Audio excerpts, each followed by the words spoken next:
Welcome to the Sunday morning worship service at DuPage Unitarian Universalist Church in Naperville, Illinois. I am Doug Coker-Cowan, a member of the Board of Trustees.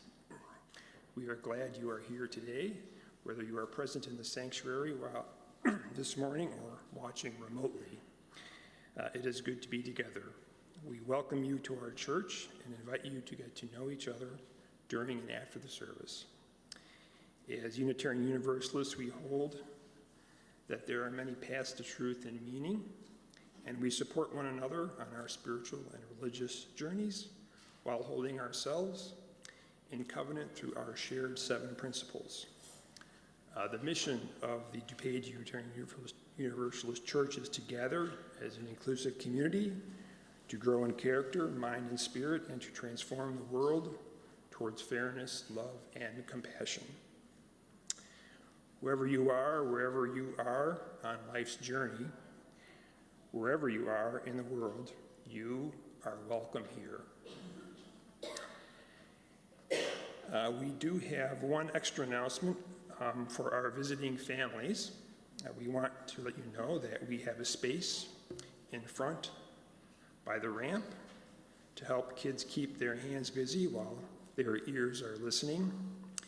We also have a space in the back corner if a family with an infant needs more space to spread out, and the view out there is fantastic. Now, if you're online, I invite you to greet each other through the chat, and if you are present here, I invite you to turn to someone you did not come with and greet them with a wave and a good morning greeting.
We light this chalice in memory of the courage of those who have struggled for freedom, the persistence of those who've struggled for justice, and the love of those who've built beloved communities to carry on the light of hope.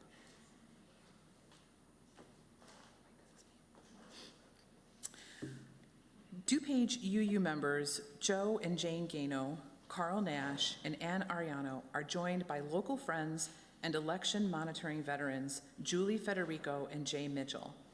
They traveled to San Salvador, El Salvador in January to act as process observers during the recent presidential and legislative election and to meet and support El Salvadorans striving to make their lives meaningful and productive. The Ganos and Julie and Jay are joined today by Margot Warfolk, who introduced them to this program in 2015.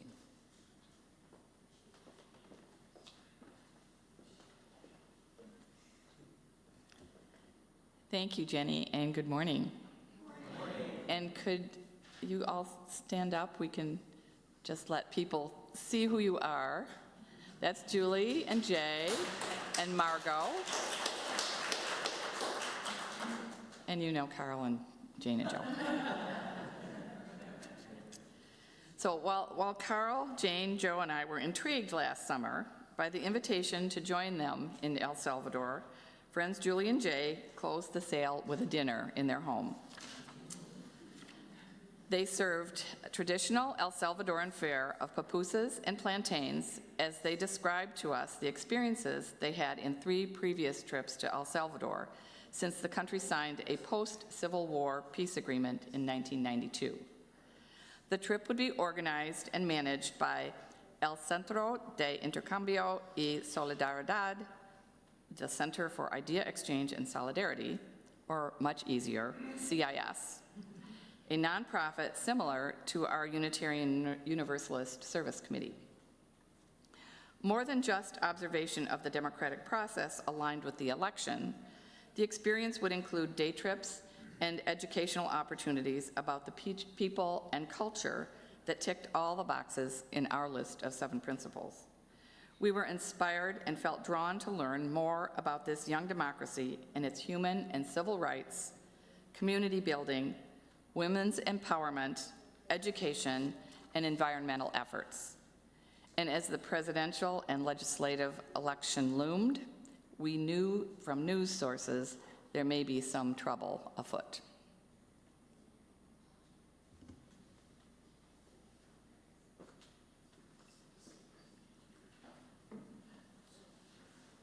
Please rise in body or spirit and join us in hymn 318, We Would Be One.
Please join me in saying our mission statement. We gather as an inclusive community to grow in character, mind, and spirit, and to transform the world toward fairness, love, and compassion.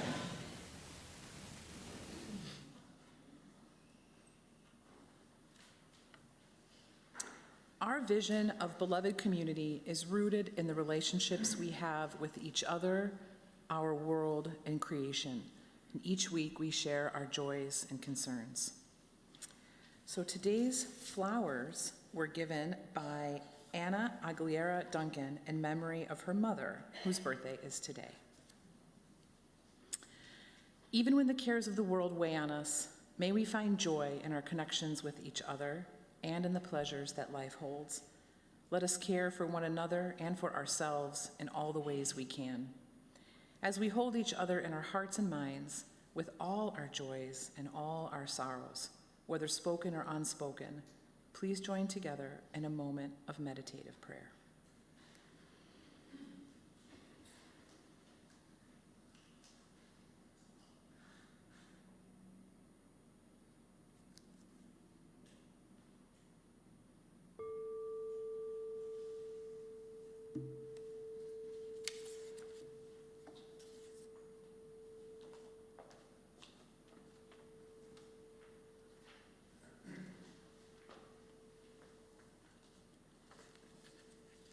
Good morning.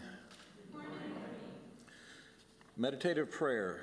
Oscar Romero is Archbishop of the Archdiocese of San Salvador, spoke out against social injustice and violence amid the escalating conflict between the long repressive military government and left-wing insurgents that led to the Salvadoran Civil War from 1979 to 1992. He was shot by an assassin in 1980 while celebrating Mass and canonized in 2018. Let's take a moment to reflect on Archbishop Romero's words. Peace is not the product of terror or fear. Peace is not the silence of cemeteries. Peace is not the silent result of violent oppression. Peace is generosity. Peace is dynamism. Peace is the generous, tranquil contribution of all to the good of all. It is right and it is duty. Let's reflect.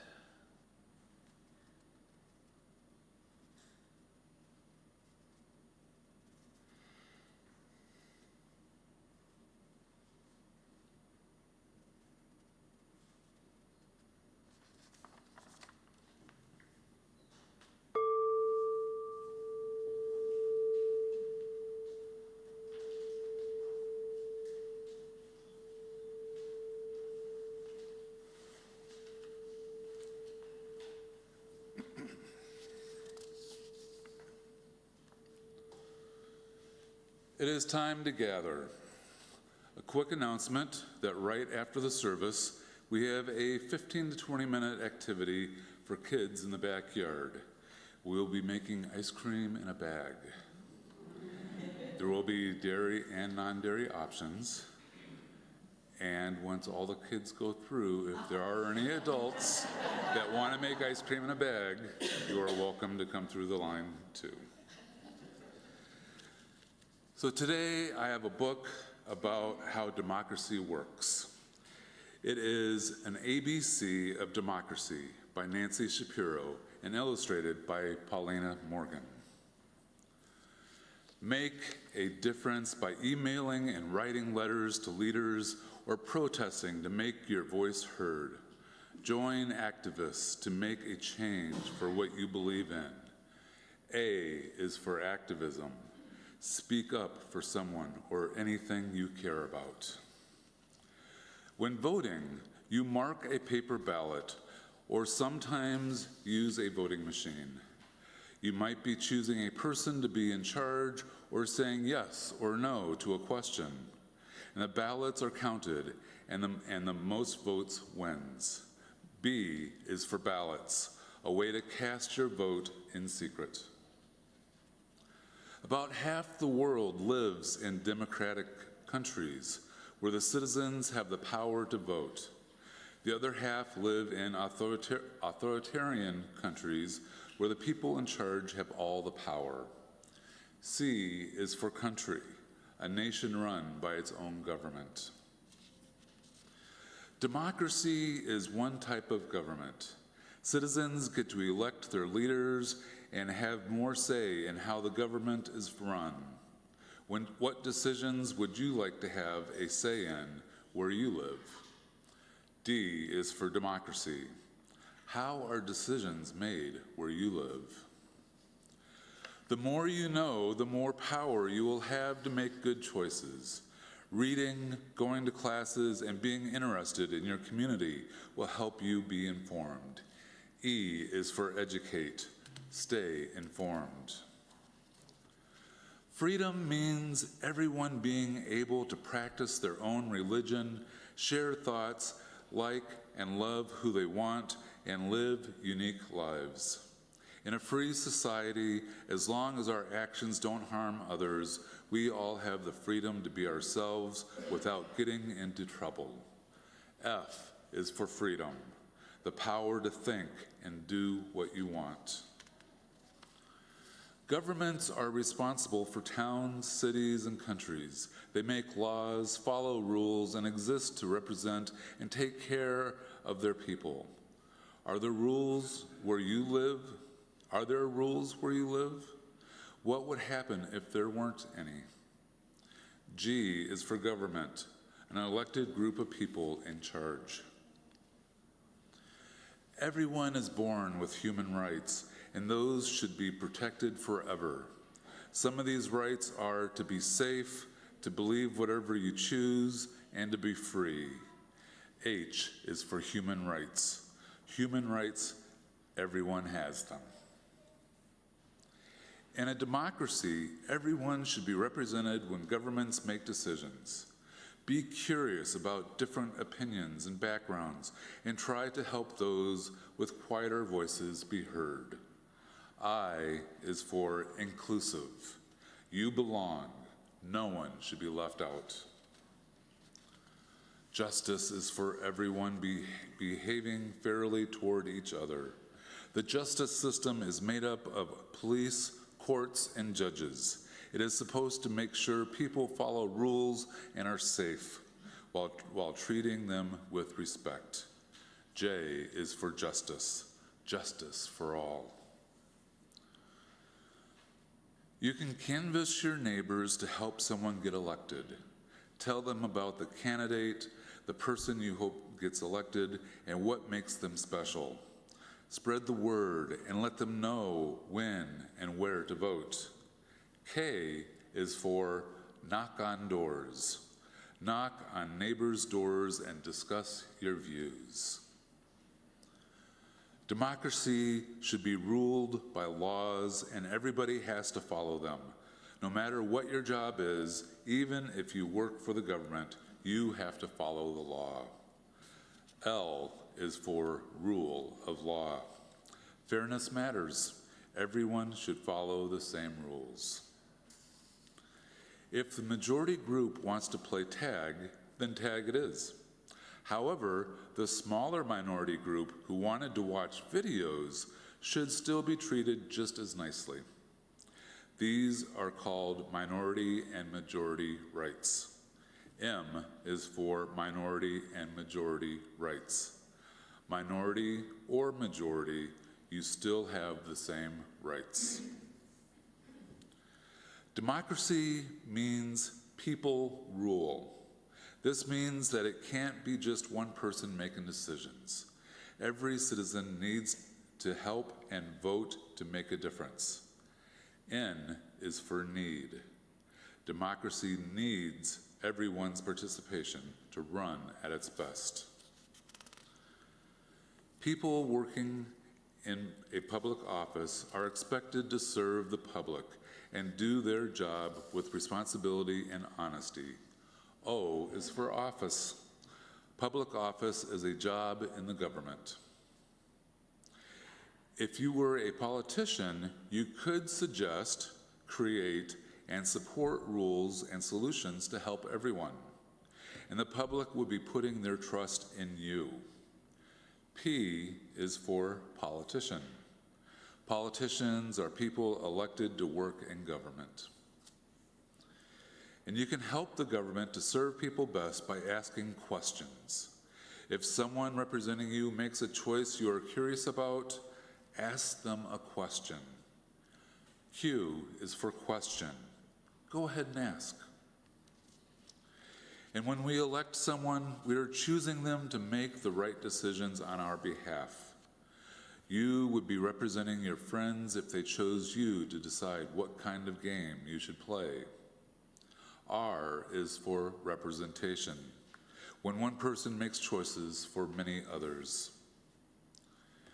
In many democratic countries, some groups of people, such as women, haven't always had the right to vote. And over time, suffrage movements and activists have helped get more people that right. S is for suffrage, the right to vote. Now, you may not be old enough to vote yet, but you can still make a difference. Turn up at protests.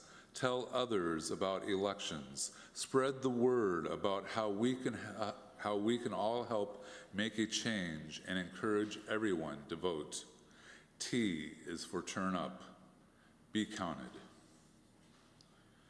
Democracy is designed so that everyone has the power to rise up.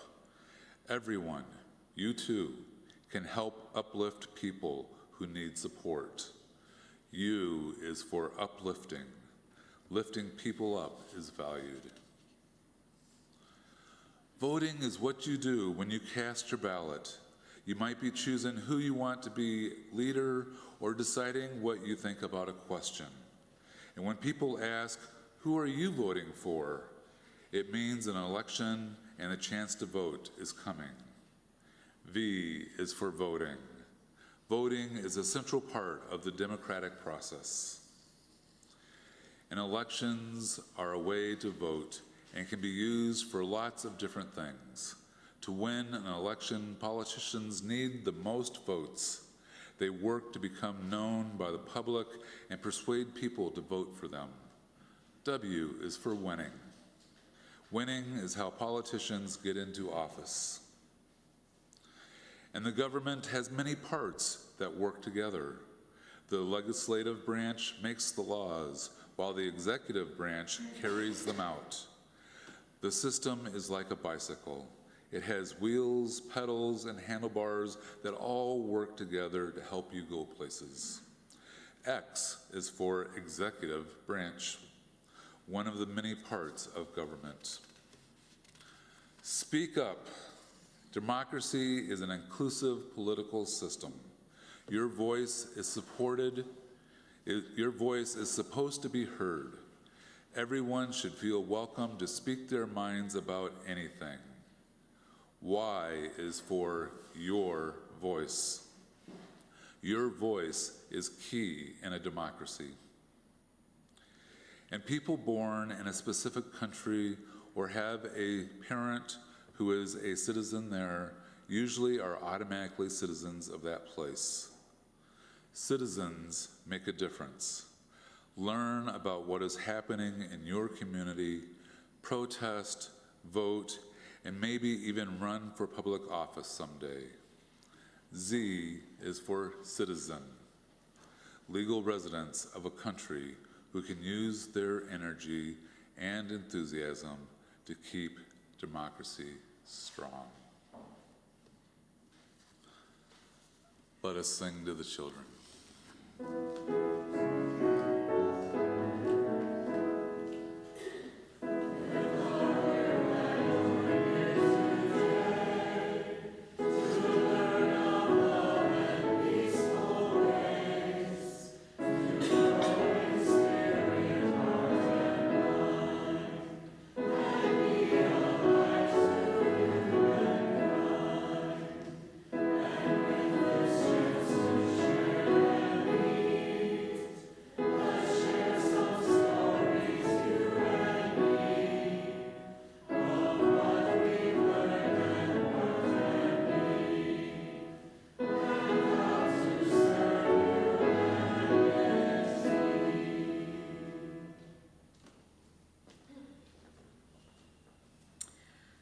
During July, our special offering will benefit the UU Prison Ministry of Illinois, UUPMI, nominated by Robert Scrocky.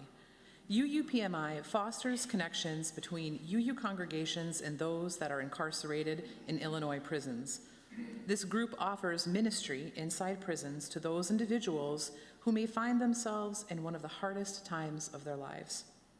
This ministry is carried out through in-person worship services, covenant groups, pen pal groups, and other programs. This work affirms the inherent worth and dignity of these individuals, as well as fostering their own free and responsible search for truth and meaning. Additionally, UUPMI advocates for policy changes that seek to improve the quality of life for those incarcerated both during and after their time in prison. Today's offering will now be freely given and gratefully received.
Good morning.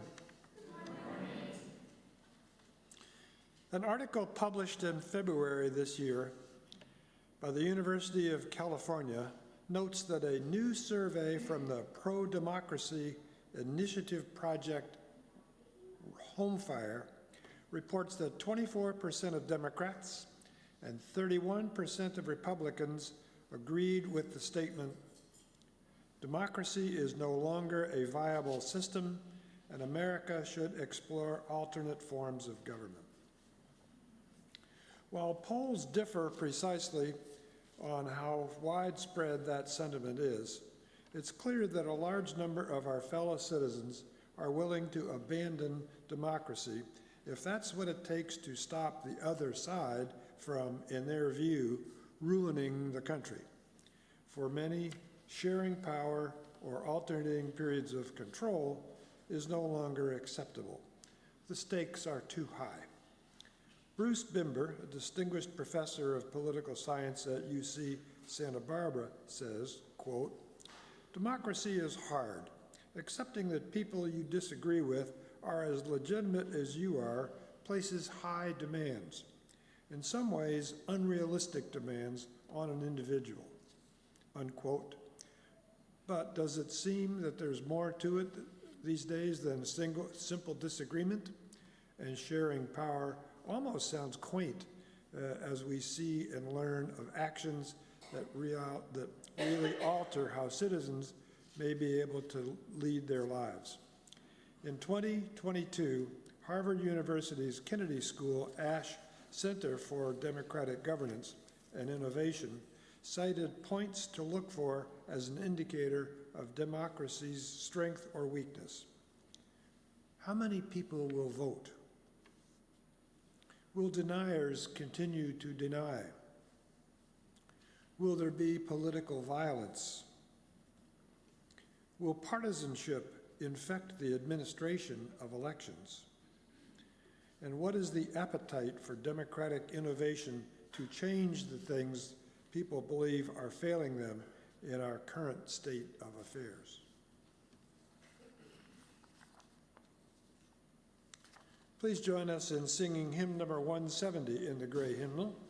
We are a gentle, angry people, verses 1, 2, and 3.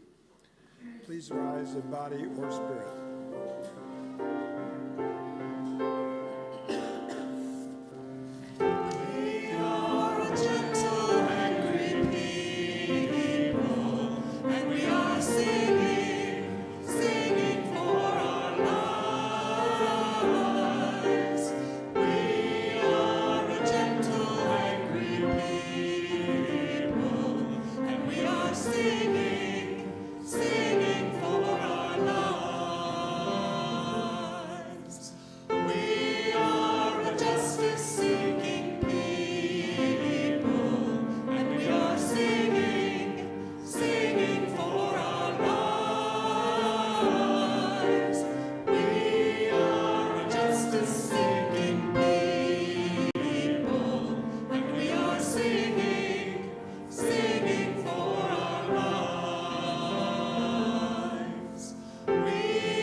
What is a democracy?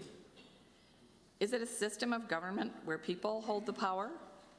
Is it one that respects human rights and fundamental freedoms? Is it one that provides for the common defense and general welfare of its people? If you could only have two of these three, which would you choose? In El Salvador, when peaceful attempts to end its oligarchy failed in 1980, a civil war erupted between the land-owning 14 families and more than 4 million working peasants.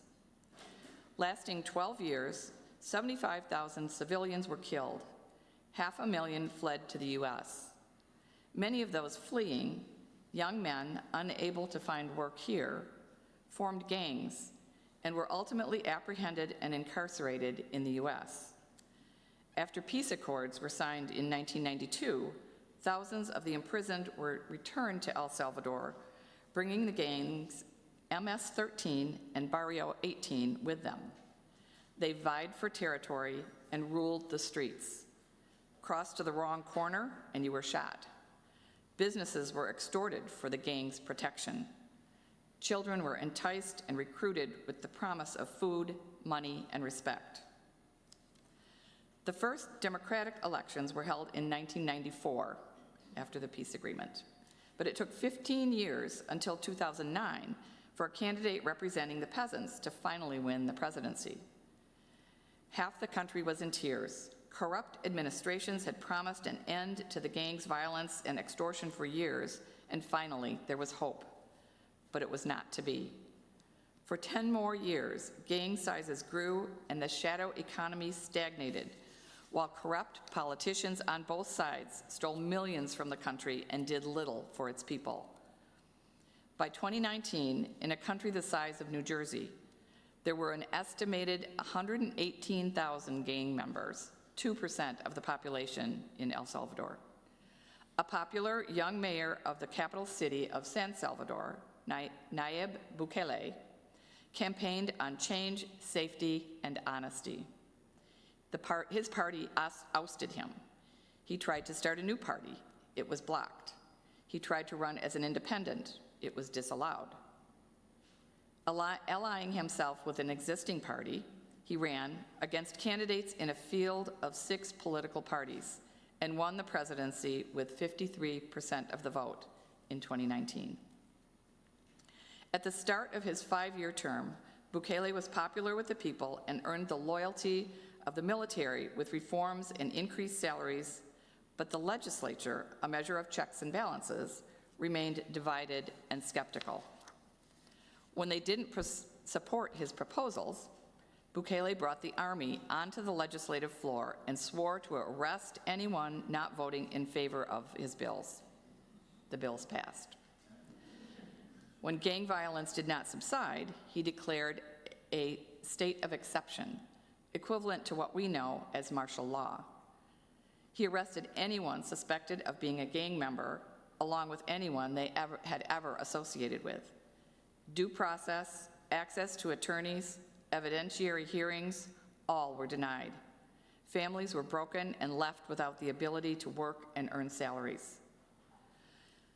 More than 79,000 have been arrested to date, leading the country to have the highest incarceration rate in the world, though thousands are known to be innocent. The few who have been released report the prisons as overcrowded, filthy, and rampant with abuse. But what are the results on the street? Gang violence, down. Extortion complaints, down. The murder rate, down from 103 per 100,000 inhabitants to just 2.4, the lowest rate in the Americas apart from Canada. In 2024, with an approval rating of 87%, Bukele declared he intended to run for a second consecutive term, something explicitly barred by the El Salvadoran Constitution. He coerced the legislature to change the law. When the Supreme Court of Justice declared that to be illegal, he fired and replaced them, an act which was allowed in El Salvador. In El Salvador, political campaigns are fully publicly funded, so he reduced the dollar amounts available for opposition parties to 0. He reduced the number of legislative districts from 84 to 60 and redrew their maps, giving him a supermajority in the legislature. Bukele won his 2024 election with 85% of the vote, and his legislative loyalists won a supermajority with 54 of the 60 seats.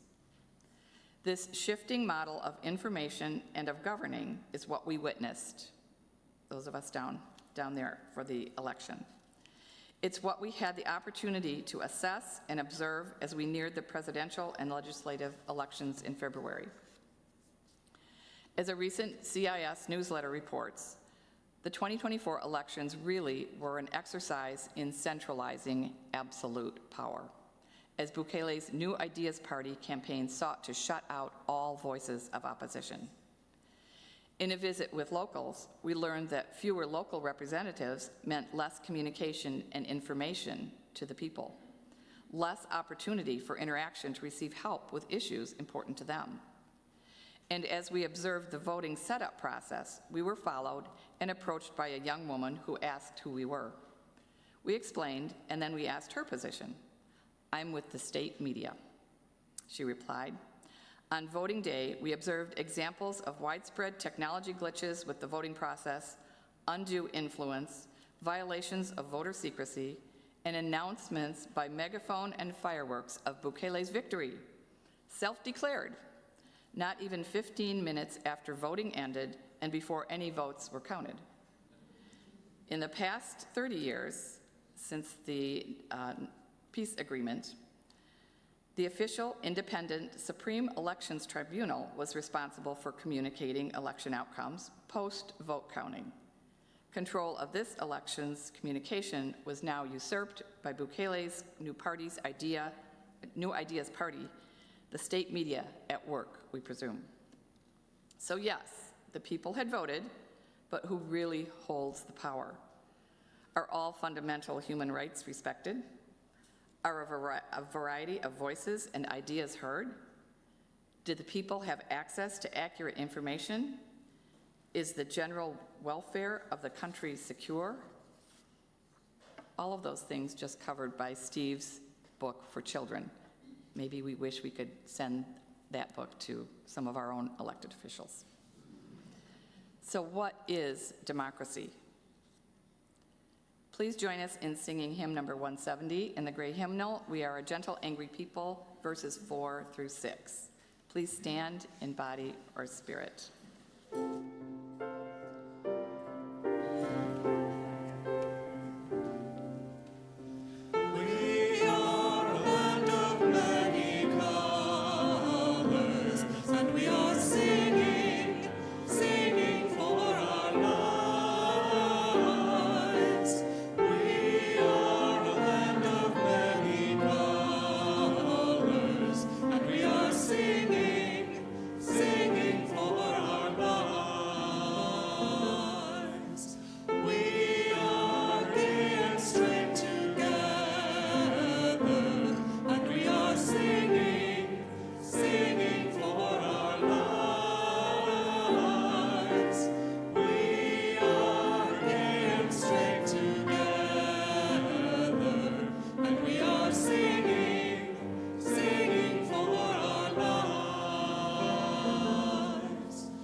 So where does this leave El Salvador? Where does this reminder of the fragility of governing leave our democracy, or any democracy? Do you feel the parallels that we felt?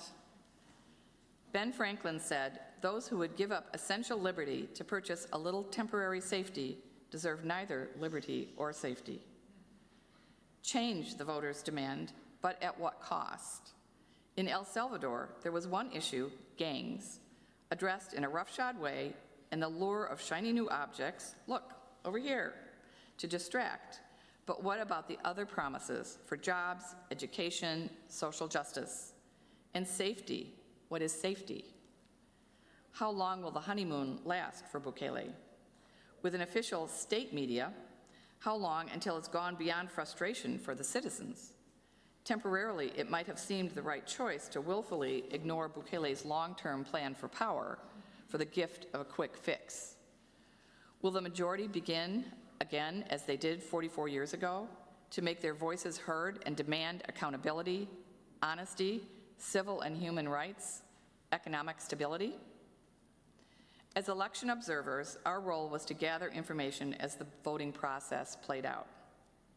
The CIS staff then collected all of our comments, visual observations, photos, and more. Leslie Schold, the CIS director, compiled the information for a post-election press conference. Whether state media will run the extensive report or not in the future, someone, somewhere will pick it up. For one of our day trips, the group of about 40 of us met with U.S. Ambassador to El Salvador, William Duncan. He was open and forthcoming with insight and information. He was well-versed in the cause and effect of what has happened in El Salvador over the past 30 years since the peace agreement meant to forge a new democracy. His role, the U.S.'s role, is not to tell El Salvador what to do and how to do it. His mission is to create connections, establish trust, facilitate collaborative conversations, and to find agreement on an end state, and then pledge our assistance and support to help them achieve their goals by legitimate processes. But now that is made more difficult, no doubt, with rules and laws changed and guardrails demolished. Nevertheless, beyond elections, beyond laws that now can be altered by a compliant legislature, life goes on. CIS staff and volunteers persist with programs serving the needs of the people of El Salvador. Here are a few examples. A priority since the incarceration of innocents caught in the gang arrests in the past 2 years has been to focus on the civil rights of those not afforded due process. CIS is arranging legal counsel, filing court documents, providing accompaniment for families with sons, fathers, uncles caught in the crackdown.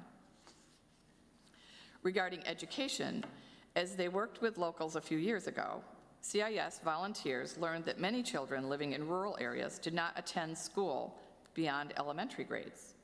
The junior high and high schools served a broader area, so were further from their homes. Often with no vehicle in the family, the time it took to walk to and from school made it impossible for rural children to continue their education. About $35 a month in student scholarship aid for bus transportation and lunch money now helps more children finish school.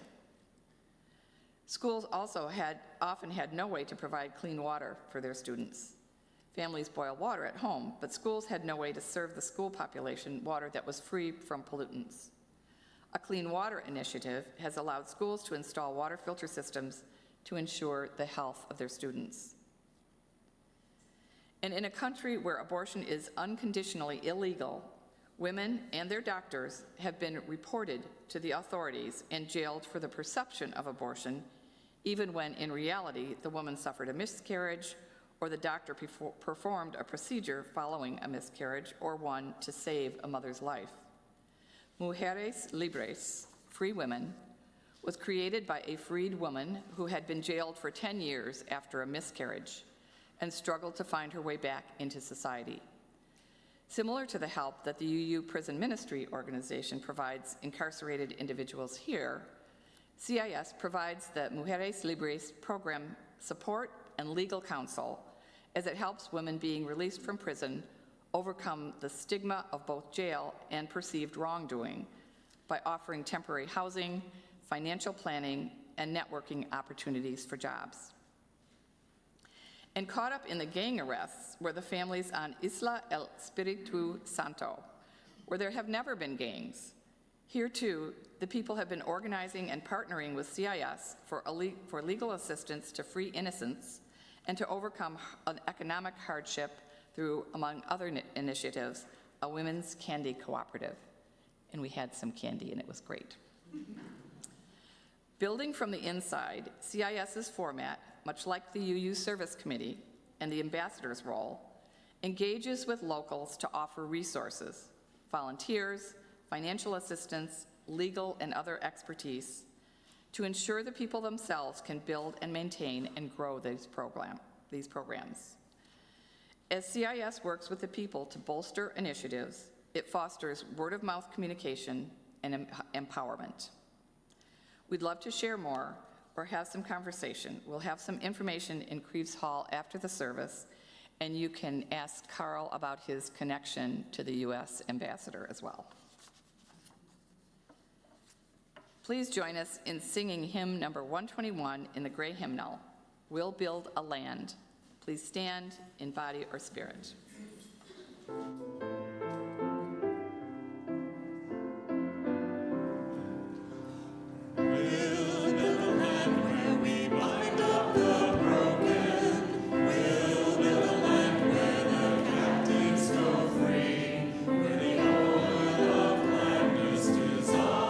All morning.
Good morning.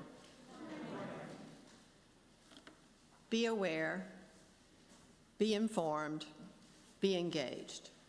Seek to assist, or resist, or persist, and when and where you're able, as you view the world from your own balcony.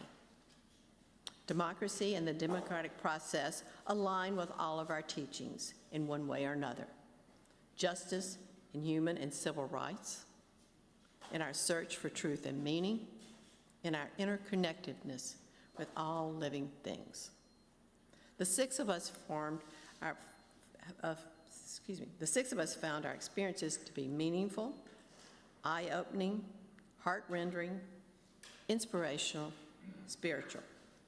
In this community of hope, dreams to flourish individually and collectively, may we understand, as Archbishop Romero encouraged, that peace is generous, tranquil contributions to all for the good of all. Peace is dynamism. Peace is generosity. It is a right and it is a duty. May we join in the efforts to transform our world, at home and abroad, towards fairness, love, and compassion. Let's do it.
We extinguish the light of this chalice, but not the light in our hearts. Until we meet again, may the warmth of our community carry you.